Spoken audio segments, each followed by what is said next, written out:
Salut les amis, petite vidéo sur la CAN avec John. Salut John.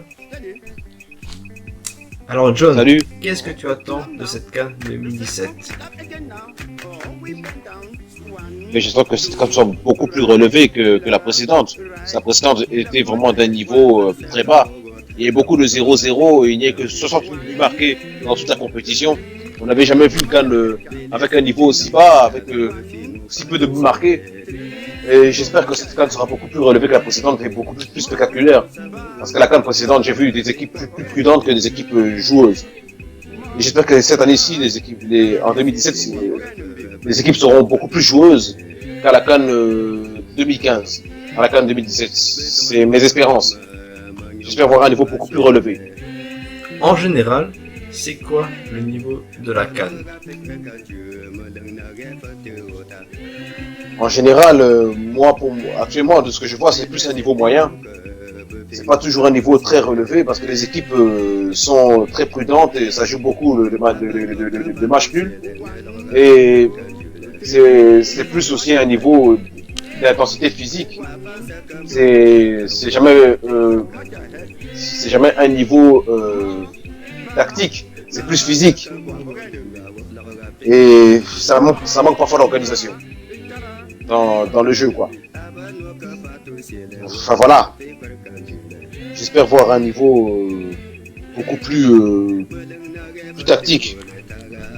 Qu'est-ce qui manque à la CAN pour atteindre un niveau comme l'Euro, comme la Copa América, voire la Coupe du Monde?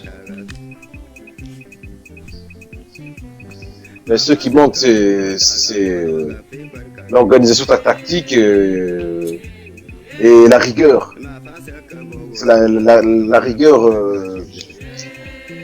dans le jeu, la rigueur défensive et l'organisation, parce que souvent les équipes africaines, c'est souvent un problème d'organisation. Elles ne sont pas toujours bien organisées.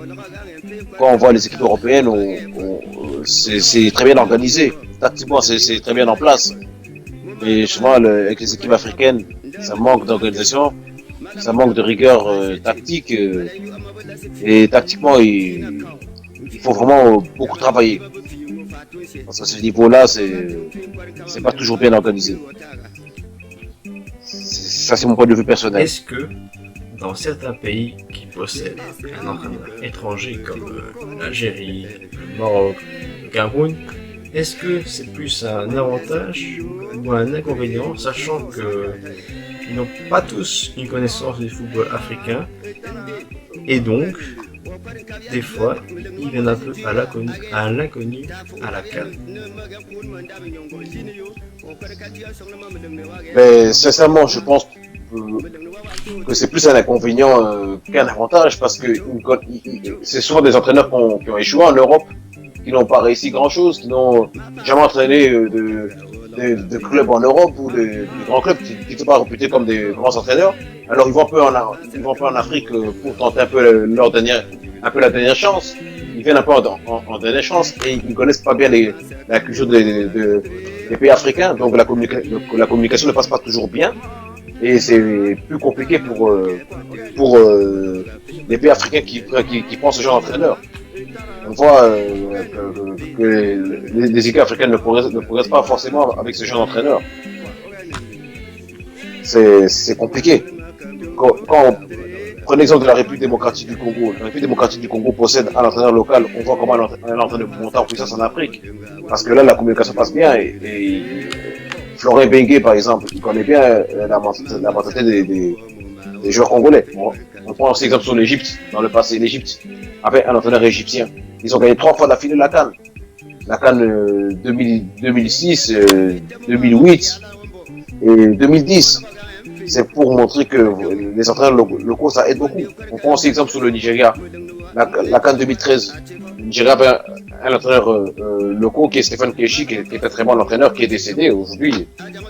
Je m'accorde les condoléances au Nigeria. Voilà, c'est un très bon entraîneur. On a vu le Nigeria gagner la CAN 2013. On a vu qu'ils ont fait une bonne Coupe du Monde en 2014 au Brésil. C'est pour vous dire que les entraîneurs locaux, c'est beaucoup plus avantageux que les entraîneurs étrangers qui n'ont pas bien réussi en Europe. qui viennent un peu en Afrique, un peu comme leur dernière chance. C'est un peu comme si l'Afrique était un peu un ramasse-poubelle, quoi, parfois. On pourrait un peu le voir comme ça. Moi, je pense que les entraîneurs locaux, c'est beaucoup mieux. C'est beaucoup mieux pour les progressions des équipes africaines. Ça, c'est mon point de vue personnel. Et pourquoi il n'y a pas beaucoup d'entraîneurs locaux à la tête d'une équipe à la CAN? Est-ce que c'est un manque de formation des pays africains concernant les entraîneurs? Est-ce que c'est un manque de candidats ou alors c'est un manque de moyens? Parce qu'il y a vraiment un problème, je pense, de formation chez les entraîneurs en Afrique. Moi, je pense plus que c'est un manque de formation plus qu'autre chose. Parce que les entraîneurs en Afrique, ils pourront en avoir, mais la formation n'est pas tellement bonne à ce niveau-là. Quand on prend le cas de Florent Ibenge, il a fait sa formation en France. Et on voit les résultats. Les autres entraîneurs africains ne sont pas toujours bien formés et c'est parfois très compliqué. Alors ce qui est dommage, ce sont des entraîneurs européens qui vont entraîner ces équipes africaines, mais ce sont des entraîneurs européens qui n'ont pratiquement jamais entraîné en Europe, qui n'ont rien réussi en Europe, qui ne sont pas des grands entraîneurs. Alors ça va prendre des équipes africaines. C'est à la limite, c'était des entraîneurs européens qui étaient réputés, des bons, qui ont entraîné des grands clubs en Europe, ou des équipes nationales en Europe, et qui ont fait des résultats avec ces équipes nationales, ça serait bien. Mais prendre des entraîneurs qui n'ont jamais rien réussi en Europe, et puis qui viennent en Afrique, c'est dommage. Mais il faudrait qu'on améliore la formation des gens en Afrique. La formation des entraîneurs devrait déjà s'améliorer pour que les équipes africaines puissent avoir de meilleurs entraîneurs. Ce serait vraiment une très bonne chose. Pour toi, qui sont les favoris et qui sont les outsiders?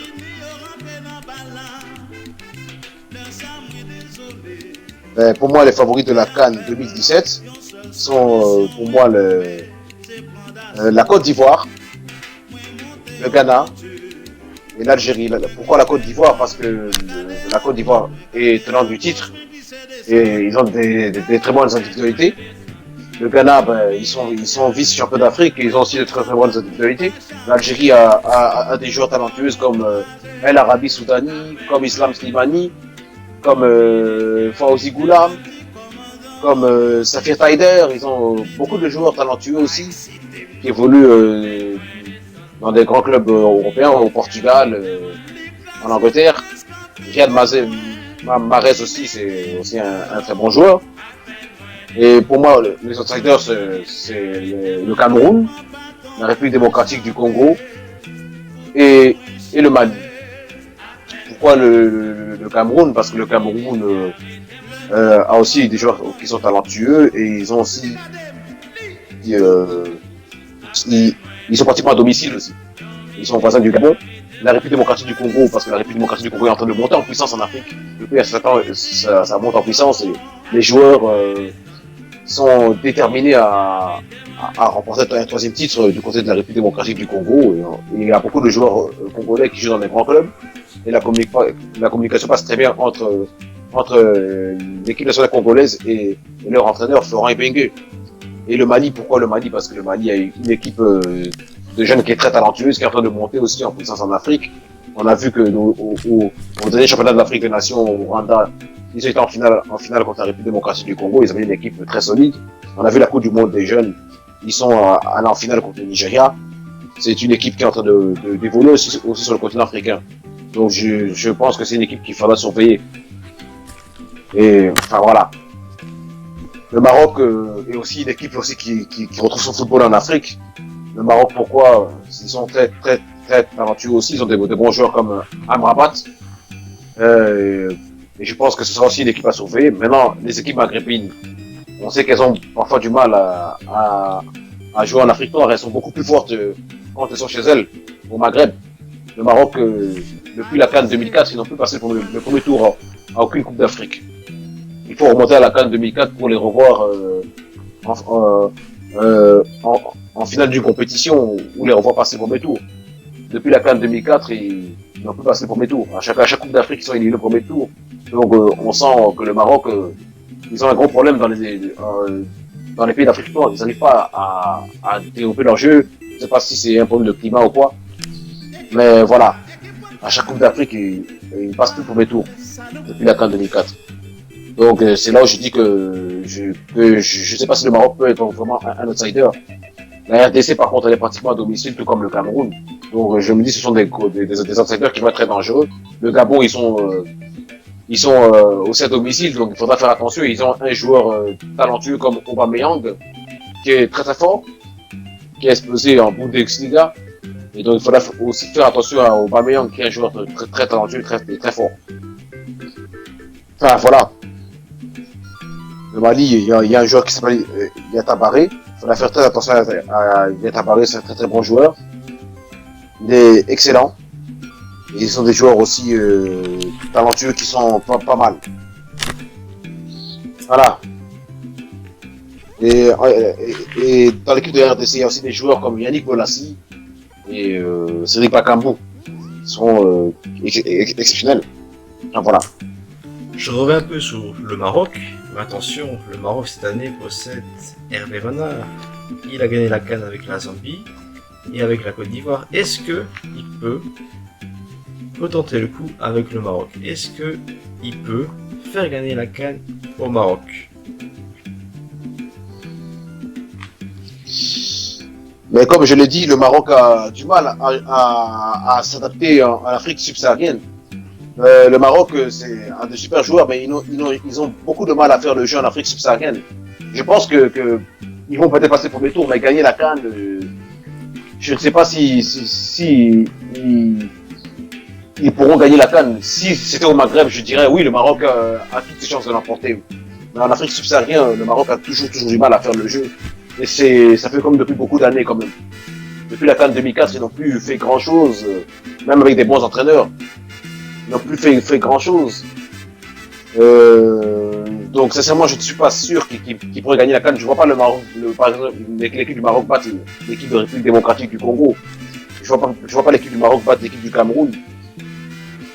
Je ne suis pas sûr qu'en Afrique subsaharienne, ils arriveront à le faire. Peut-être dans leur pays, peut-être ils auraient plus de chance. Ou en Algérie, ou en Tunisie, ou en Égypte. Mais au Gabon, je ne sais pas. Il faudrait voir. S'ils arrivent à s'adapter au climat des pays d'Afrique subsaharienne. Si j'y arrive, peut-être, mais là, s'ils n'y arrivent pas, ça va être fortement compliqué. Pour toi, les équipes arabes sont désavantagées par le climat de l'Afrique subsaharienne? Oui, un peu quand même. Il n'y a que l'Égypte qui arrive à s'en sortir. Je ne sais pas comment ils font. Il n'y a que les Égyptiens qui s'en sortent en général en Afrique subsaharienne. Les équipes maghrébines ont souvent beaucoup de mal. On a vu l'Algérie à la CAN 2015. Ils ont passé les poules et quand ils sont tombés contre la Côte d'Ivoire en quart de finale, ils n'ont pas su faire grand chose face à la Côte d'Ivoire. La Côte d'Ivoire m'avait bien plus avantagé par le climat par rapport à l'Algérie. L'Algérie n'a pas su vraiment développer son jeu comme elle l'a fait à la Coupe du Monde. Donc je pense que oui, en Afrique subsaharienne, les équipes maghrébines ont vraiment beaucoup de mal. Par contre, la Tunisie, à la CAN 2015, ouais, on peut parler au scandale parce que l'arbitrage n'a pas été très bon. Contre la Guinée équatoriale. Concernant l'arbitrage, alors, à la CAN 2015, l'équipe qui organisait la CAN était souvent avantagée par l'arbitrage, mais d'une façon scandaleuse. Est-ce que cette année, ça risque pas de se reproduire à nouveau avec le Gabon? J'ai peur que ça ne se reproduise.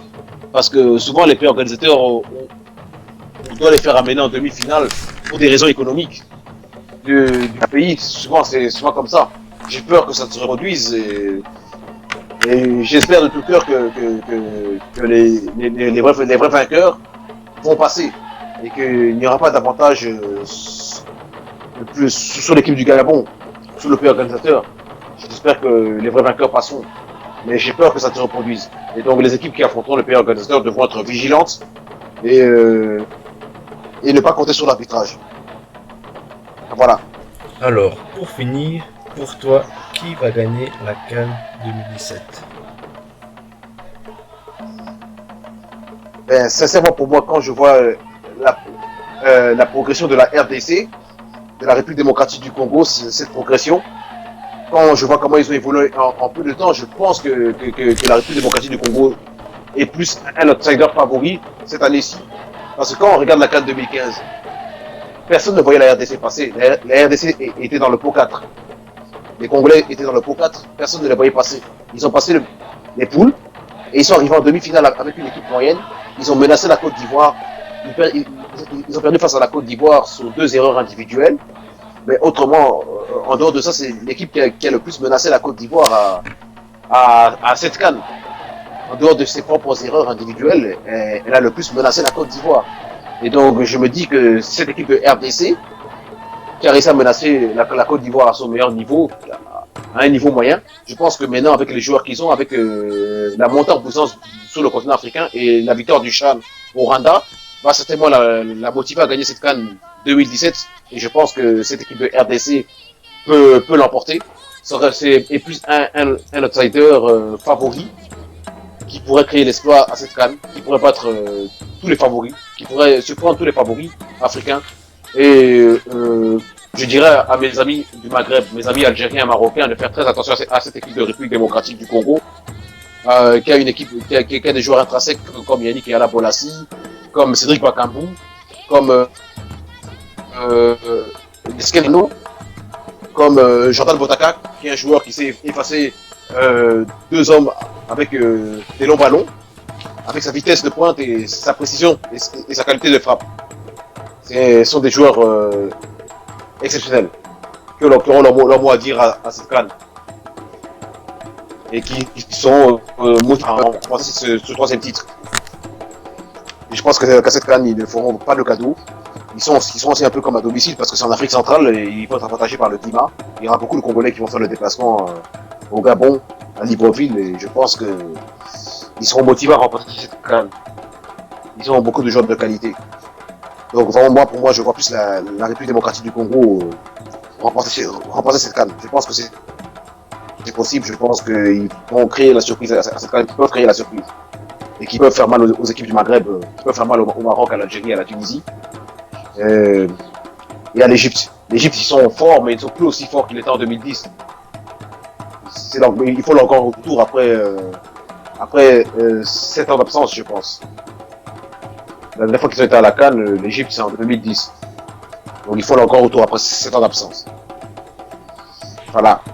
Mais je ne pense pas qu'ils sont encore aussi forts comme à la CAN 2010. Je pense que la RDC est vraiment passée à un niveau exceptionnel. Et je pense qu'il faudra les surveiller dans cette CAN. Il faudra vraiment surveiller les léopards. Voilà. Et Florent Bengue jouera le titre. Il a dit qu'il préparait la CAN qu'il préparait l'équipe des léopards pour la CAN 2017. Donc il faudra faire attention. Voilà, c'est un conseil que je donnerai à mes amis du Maghreb, à mes amis marocains et algériens. Faites attention à la République démocratique du Congo. L'équipe des léopards va être très dangereuse à cette CAN. Ça, c'est mon point de vue personnel. Je me méfie de cette équipe qui monte en puissance sur le continent africain. Voilà, c'était la CAN 2017 avec John. À bientôt.